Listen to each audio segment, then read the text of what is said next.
Betapa indahnya perjamuan kudus, betapa indahnya saat kami menyambutmu.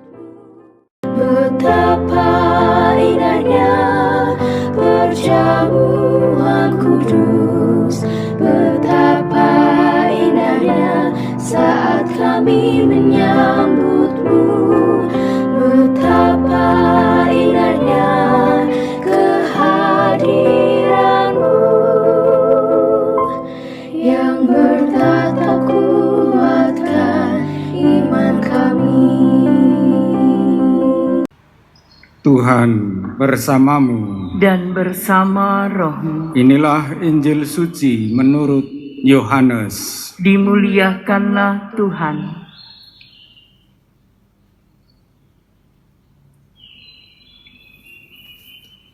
Sekali peristiwa, Yesus berangkat ke seberang danau Galilea, yaitu Danau Tiberias.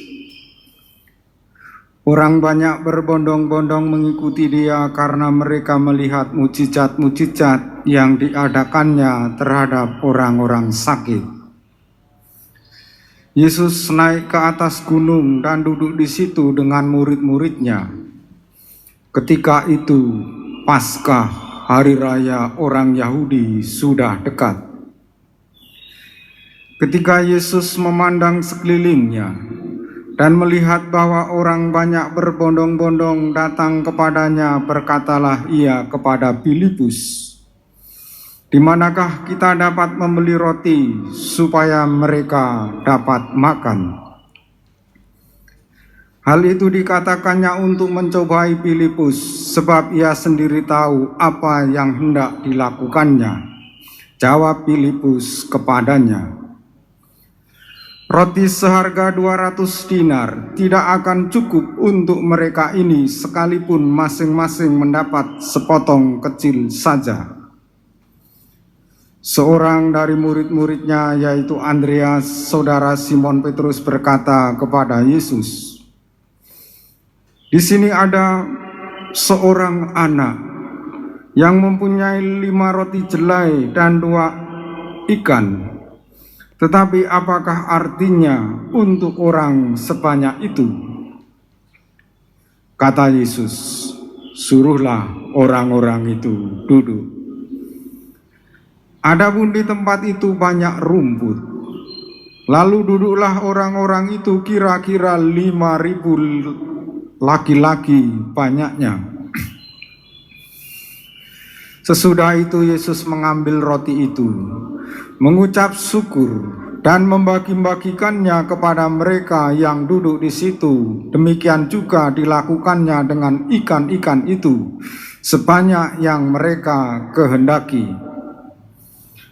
Setelah mereka kenyang, Yesus berkata kepada murid-muridnya, "Kumpulkanlah potongan-potongan yang lebih supaya tidak ada yang terbuang." Mereka pun mengumpulkannya dan mengisi 12 bakul penuh dengan potongan-potongan dari 5 roti jelai yang lebih setelah orang makan. Ketika orang-orang itu melihat tanda mujizat yang telah dilakukan Yesus, mereka berkata, "Dia ini adalah benar-benar nabi yang akan datang ke dalam dunia."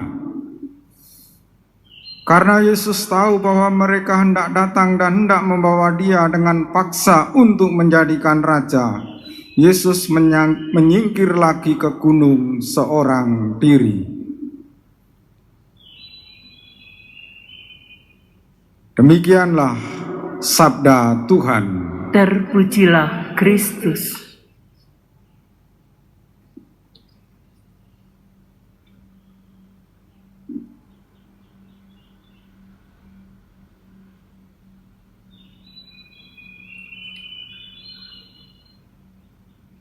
Umat Allah yang terkasih, bacaan Injil yang kita dengar sering kita baca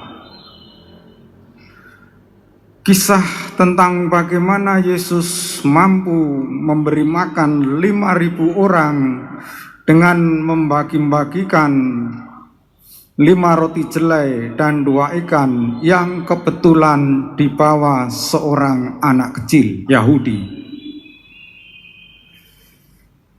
Kita ingat dalam kisah pembersihan bait Allah, orang menyangka Yesus hendak mengadakan pembaharuan sosial besar-besaran bagi orang Yahudi dalam waktu singkat.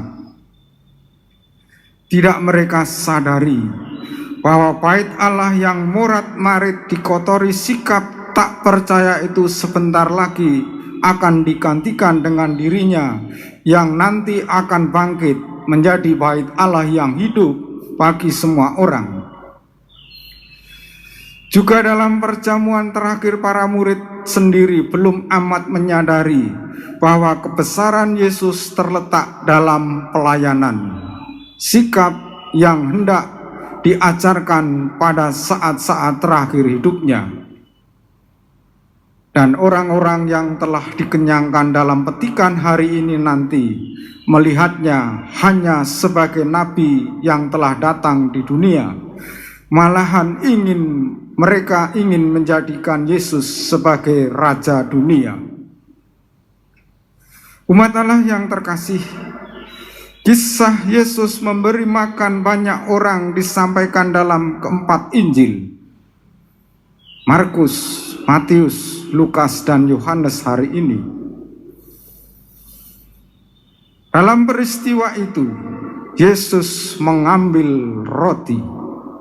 Yesus mengucap syukur, mengucap terima kasih kepada Allah Bapanya. Begitu juga dilakukannya dengan 2 ekor ikan. Lalu dibagi-bagikannya kepada semua orang di situ. Begitulah mujizatnya. Mujizat terjadi bila kita bersyukur lalu membagi-bagi. Sikap bersyukur harus diwujud nyatakan dalam sikap berbagi, sikap dalam hidup solidaritas persaudaraan. Yesus mengubah tanda terima kasih yang dibawakan seorang anak kecil tadi menjadi makanan bagi 5.000 orang dewasa, dan masih sisa 12 bakul penuh potongan roti yang dapat diberikan kepada siapa saja. Ungkapan syukur kepada Allah Bapanya di surga telah mengubah bungkusan roti dan ikan tadi menjadi bingkisan kasih yang luar biasa melimpahnya bagi semua orang yang ada di situ. Perkara yang tadi kelihatannya tak mungkin, kini menjadi kenyataan berkat ketulusan bocah kecil yang membawakannya, dan juga berkat syukur Yesus kepada Bapanya. Dalam Injil tadi kelihatan sekali orang-orang hidup dalam persaudaraan, dalam sikap saling membantu dan penuh syukur. Sebelum membagi-bagi makanan, Yesus menyuruh orang-orang itu duduk. Yohanes mencatat, di situ banyak rumput. Yesus seperti gembala yang menggembalakan domba-dombanya di padang rumput dan hijau. Dan orang-orang itu memang bagai domba-domba yang dibawa di tempat yang banyak makanannya oleh gembala sejati, yaitu Yesus sendiri. Terasa suasana tentram penuh persaudaraan, terasa suasana saling berbagi dan penuh kekeluargaan. Hidup kita menjadi berarti kalau kita bersyukur lalu berbagi. Yang pertama, mari kita bersyukur atas orang tua kita, para lansia kita yang pada hari Minggu ini Bapak Suci Paus Fransiskus mengajak kita untuk mengasihi, menghormati orang tua kita dan mendoakan mereka, juga mohon teladan hidupnya. Yang kedua, dalam situasi sulit ini, ada solidaritas kecil di lingkungan stasi dan paroki keuskupan, bahwa ada keluarga yang semuanya terkena COVID, harus isolasi mandiri di rumah. Dan mereka isolasi di rumah dipantau dokter dari puskesmas atau rumah sakit. Untuk makanan mereka ditolong oleh tetangga-tetangga, oleh stasi, oleh lingkungan. Itulah tanda solidaritas, tanda kesetiakawanan, tanda kekeluargaan sebagai umat Allah.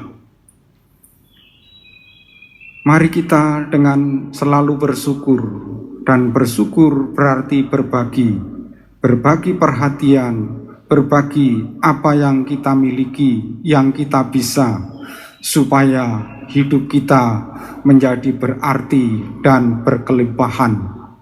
Betapa indahnya kehadiranmu yang bertataku